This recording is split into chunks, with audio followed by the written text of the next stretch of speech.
বাংলার ইতিহাসের এমন এক নায়ক ছিলেন যিনি পরাক্রমশালী মুঘল সাম্রাজ্যের বিরুদ্ধেও মাথানত করেননি, যার বীরত্বের কাহিনী আজও বয়ে চলেছে নদীর স্রোতে, জঙ্গলের গোপন পথে।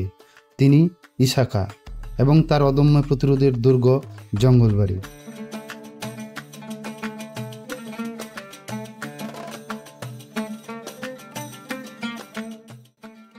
হ্যালো বন্ধুরা, আজ আমরা প্রাচীন বাংলার ইতিহাসের এক অন্যতম অধ্যায় ঈসা খাঁ এবং তার জঙ্গলবাড়ি দুর্গ সম্পর্কে জানব। 1529 সালের সরাইল পরগনায় ঈসা খাঁ জন্মগ্রহণ করেন। ঈসা খাঁর দাদা ভগীরথ রাজপুত সম্প্রদায়ের অন্তর্ভুক্ত ছিলেন।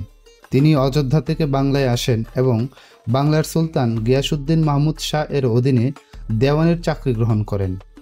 তার পুত্র কালিদাস গজদানি পিতার মৃত্যুর পরে পদটি উত্তরাধিকার সূত্রে পেয়েছিলেন।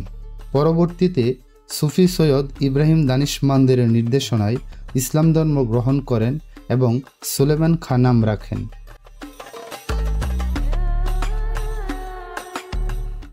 ঈসা খাঁর বাবা সুলেমান খাঁ সুলতান গিয়াসউদ্দিন মাহমুদ শাহের মেয়েকে বিয়ে করে ব্রাহ্মণবাড়িয়ার সরাইল পরগনা ও পূর্ব মোমেনশাহী অঞ্চলের জমিদারি লাভ করেন।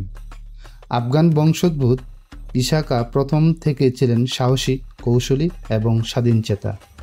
1576 সালে সম্রাট আকবর বাংলা বিজয়ের পর ভাটি অঞ্চল সুরক্ষার স্বার্থে ঈসা খাঁ বাংলার প্রভাবশালী জমিদারদের একত্রিত করে মুঘলদের বিরুদ্ধে প্রতিরোধ গড়ে তোলেন, যারা 12 ভূঁইয়া নামে পরিচিত।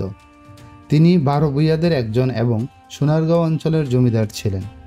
পূর্ব বাংলায় 2 দশকেরও বেশি সময় মুঘলরা শাসন প্রতিষ্ঠা করতে পারেননি এবং তার মৃত্যুর পরে এই অঞ্চলটি সম্পূর্ণ মুঘলদের অধীনে চলে যায়।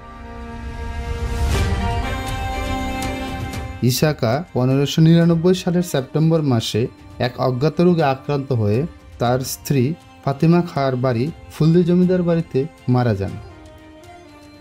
একটি কামানের শিলালিপি থেকে জানা যায় যে 1593-94 সালে ঈসা খাঁ মসনদে আলা উপাধি ব্যবহার করেছিলেন। ধারণা করা হয় দাউদ খানের প্রতি আনুগত্যের জন্য ঈসা খাঁ এই উপাধিটি লাভ করেন।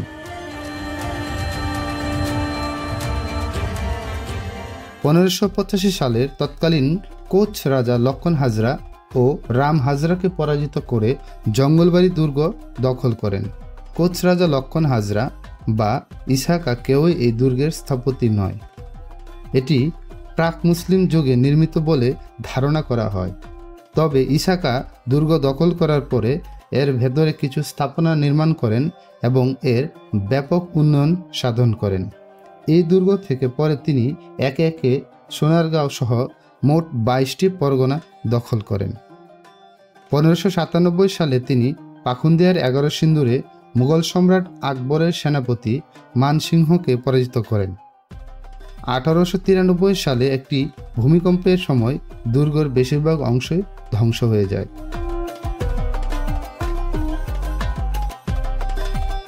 জঙ্গলবাড়ি দুর্গ বাংলাদেশের কিশোরগঞ্জ জেলার করিমগঞ্জ উপজেলায় অবস্থিত ঈসা খাঁর স্মৃতিবাহী একটি স্থাপনা। ঈসা খাঁর জঙ্গলবাড়ি দুর্গ প্রকৃতপক্ষে দ্বিতীয় রাজধানী ছিল। বর্তমানে এটি বাংলাদেশের প্রত্নতাত্ত্বিক অধিদপ্তর কর্তৃক তালিকাভুক্ত একটি প্রত্নতাত্ত্বিক স্থাপনা।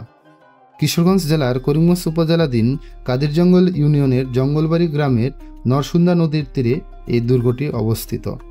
চারপাশে নদী আর ঘন জঙ্গলে ঘেরা এই দুর্গ ছিল প্রাকৃতিকভাবে সুরক্ষিত, যেন এক অদৃশ্য ঢাল।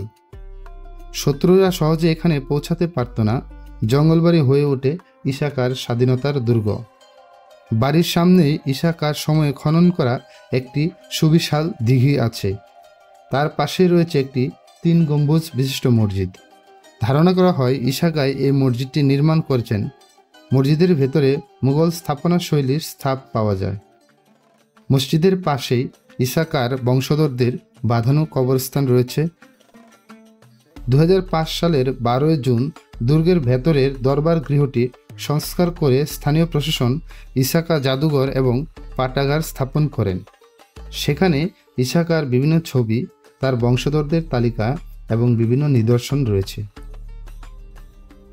মধ্যযুগীয় বাংলার একজন প্রভাবশালী স্বাধীনতাকামী হিসেবে ঈসা খাঁ আজও বাংলাদেশে সমাদৃত হন।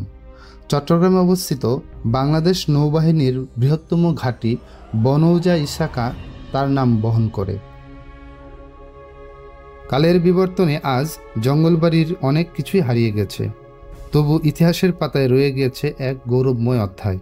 ইশাকার সাহস এবং স্বাধীনতার সংগ্রাম আজও বাংলার মানুষকে অনুপ্রেরণা যোগায়।